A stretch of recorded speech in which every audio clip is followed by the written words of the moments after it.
Pequeños avances que no opacan las grandes diferencias entre Estados Unidos y Rusia.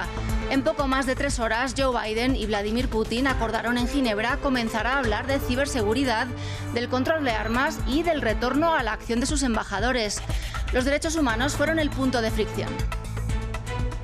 Finalizó la campaña electoral en Irán para los comicios presidenciales del viernes 18 de junio. 4 candidatos de los 7 permitidos por el gobierno iraní en las papeletas y se espera que haya una alta abstención.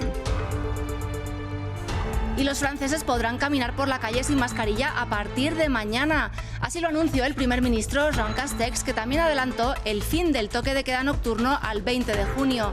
El premier además dijo que para finales de agosto unas 35 millones de personas deberían haber recibido la pauta completa de vacunación. Volvemos con una nueva actualización de noticias en France 24. Gracias por acompañarnos. Soy Marina Colorado. Finalizó en Ginebra, Suiza, la cumbre entre el presidente estadounidense Joe Biden y su homólogo ruso Vladimir Putin. El futuro nuclear, la restauración de las embajadas, los derechos humanos y las diferencias en ciberseguridad marcaron este primer encuentro entre ambos mandatarios. Natalia Plazas tiene los detalles. Primera cumbre entre Estados Unidos y Rusia de la era Biden. Una reunión menos confrontacional de lo que muchos esperaban y que ambos mandatarios calificaron como positiva, aunque sin grandes compromisos concretos. En cuanto a la evaluación general, creo que no ha habido hostilidad. Por el contrario, la reunión se llevó a cabo con un espíritu constructivo. Creo que ambas partes expresaron su voluntad de entenderse y buscar formas de acercamiento. Varios fueron los temas de consenso. Se acordaron consultas sobre ciberseguridad tras las múltiples acusaciones estadounidenses sobre presuntos ataques desde territorio ruso, aunque Moscú asegura que la mayoría de estas ofensivas provienen de Estados Unidos. También acordaron el retorno de sus embajadores al terreno, después de que estos fueran llamados a consultas cuando en marzo Biden llamó asesino a Putin y luego acusó a Rusia de interferir en las elecciones de 2020. Hubo nuevos esfuerzos para controlar el desarrollo de armas nucleares una vez concluya el tratado New START en 2026, pero no todo fue consenso. Hubo líneas rojas en lo referente a la soberanía de Ucrania y al encarcelamiento y salud del opositor ruso Alexei Navalny. Biden aseguró que su muerte traería consecuencias devastadoras para Rusia. Ningún presidente de Estados Unidos podría mantener la fe en el pueblo estadounidense si no habla de defender nuestros valores democráticos, las libertades universales y fundamentales, de que todos los hombres y mujeres tenemos una opinión. Estados Unidos considera el encarcelamiento de Navalny una acción antidemocrática para reprimir la oposición. Pero para Putin es simplemente una cuestión de derecho nacional, al considerar que el opositor violó su libertad condicional por una condena previa cuando fue hospitalizado en Alemania en agosto pasado tras sufrir un envenenamiento por el que Occidente culpa al Kremlin. El encuentro marca una nueva relación entre las potencias, lejana de la era Trump. La llegada de Biden da a la relación con Moscú un aire de mayor estabilidad. Pasamos ahora a Irán. En el último día de campaña electoral, el ayatolá Jamenei hizo un llamado a los iraníes a que el próximo viernes acudan a las urnas a elegir presidente para así reducir la presión internacional sobre la República Islámica. Unas elecciones en las que tan solo participarán 4 de los 7 candidatos permitidos por el gobierno. El ministro del Interior de Irán reconoció que la falta de oposición y la pandemia de COVID-19 pueden influir en que haya una baja asistencia. Además, la crisis económica en el país dificulta cada vez más la llegada a fin de mes de la población, que ha perdido la esperanza en la política. Cuando Behnaz Shafi se convirtió en la primera piloto de carreras profesional de Irán, destrozó las conservadoras normas sociales del país e inspiró a otras mujeres iraníes para hacer lo mismo. Pero Shafi dice que la economía en colapso de Irán ha hecho que la carrera en el motociclismo sea más difícil que nunca. ¿Puedo conseguir repuestos para mi moto? ¿Permitirán importaciones? ¿Conseguiré patrocinadores? ¿Mejorarán las relaciones con países extranjeros para que pueda correr? Esta semana, Shafi y sus compatriotas tienen la oportunidad de elegir al próximo presidente de Irán, a partir de una lista de candidatos en la que cada uno promete arreglar la economía. En medio del escepticismo, Shafi todavía no ha decidido si votará. mientras muchos iraníes ya están seguros de que no asistirán a las urnas porque las autoridades han vetado a todos los candidatos reformistas y asegurado el terreno para los conservadores. Mehra Kaboli es la cabeza de una firma de ingeniería en Teherán. Dice que se quedará en casa el día de la elección. En este momento estoy convencido de que con un cambio de presidente nada notable pasará y la situación política no puede ser reformada.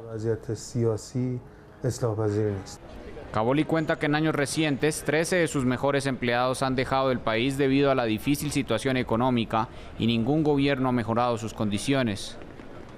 Sara Danesh tiene 22 años y se acaba de graduar de la universidad. Con el desempleo en el país, no espera encontrar trabajo pronto y tampoco espera una gran votación para la elección de esta semana. En realidad no sentimos la necesidad de votar porque pensamos que nada cambiará mucho sin importar quién gane. Sin importar quién resulte electo como el próximo presidente de Irán, enfrentará una difícil meta: arreglar la golpeada economía y recuperar a muchos iraníes que se sienten altamente privados de sus derechos en el proceso político. Y en Nicaragua se ahonda la crisis política.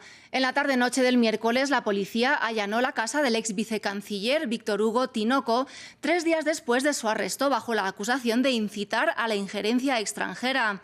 El abanico de detenciones, además, se amplía más allá del ámbito político. Hoy la policía reportó el arresto de un banquero, Luis Alberto Rivas Anduray, director del Banco General de la Producción, Banpro. Con él ya son al menos 12 los opositores detenidos en las últimas semanas. La Organización de Estados Americanos, la OEA, ha hecho un llamado al presidente nicaragüense para que implemente medidas que garanticen elecciones libres, justas y transparentes el próximo 7 de noviembre. Y la empresa noruega DNV, encargada del peritaje de las causas del accidente en la línea 12 del metro de Ciudad de México el pasado 3 de mayo, dio un primer veredicto. Una falla estructural en los pilares que sujetaban las vías del metro habrían sido la principal causa del suceso, que dejó 26 víctimas mortales. El estudio además identificó discrepancias entre la construcción final y el plan original del diseño de obra. A finales de agosto saldrá el último de 2 nuevos reportes. La Fiscalía mexicana también llevó a cabo una investigación, pero todavía no se conocen los resultados. Y los franceses amanecerán en unas horas sin la obligación de utilizar el tapabocas en espacios al aire libre, una medida que tendrá excepciones. El anuncio lo hizo el primer ministro francés, Jean Castex, que además dijo que desde el domingo próximo se levantará el toque de queda de las 11 de la noche, que estaba en vigor desde el 30 de octubre de 2020. Francia está un paso más cerca de la vuelta a la normalidad, y es que a partir de este jueves el uso del tapabocas en exteriores ya no será obligatorio, excepto en algunas circunstancias como en lugares muy concurridos. Una decisión anunciada por el primer ministro Castex y que da esperanza a los franceses en medio de la ralentización de contagios en el país. Vamos a levantar la obligación general de llevar mascarilla al aire libre. El Consejo Superior de Salud Pública nos envió ayer un veredicto sobre el uso de mascarillas en exteriores y aplicaremos sus conclusiones sin demora. La buena noticia no llegó sola. El gobierno también anunció el fin del impopular toque de queda a las 11 de la noche a partir de este domingo, 10 días antes de lo esperado. Una medida que afectaba especialmente a los ciudadanos con la llegada del verano, ya que quieren dejar atrás los 3 confinamientos que ha enfrentado el país desde marzo de 2020. El levantamiento de estas restricciones ha sido posible gracias a la reducción de la presión hospitalaria y de la circulación del virus en la nación, algo que el presidente Macron celebra. Creo que estamos avanzando de forma pragmática y proporcionada, basándonos en los datos. Creo que solo podemos felicitarnos por haber escogido la estrategia correcta, proporcionada en cada paso y basada en los datos. Francia está acelerando su plan de vacunación para evitar la propagación de la variante Delta en el territorio. Hasta el momento, 16,5 millones de personas han sido completamente vacunadas en el país, una cifra que se espera aumente a 35 millones para finales de verano. Es todo por el momento. Sigan con la actualidad en france24.com.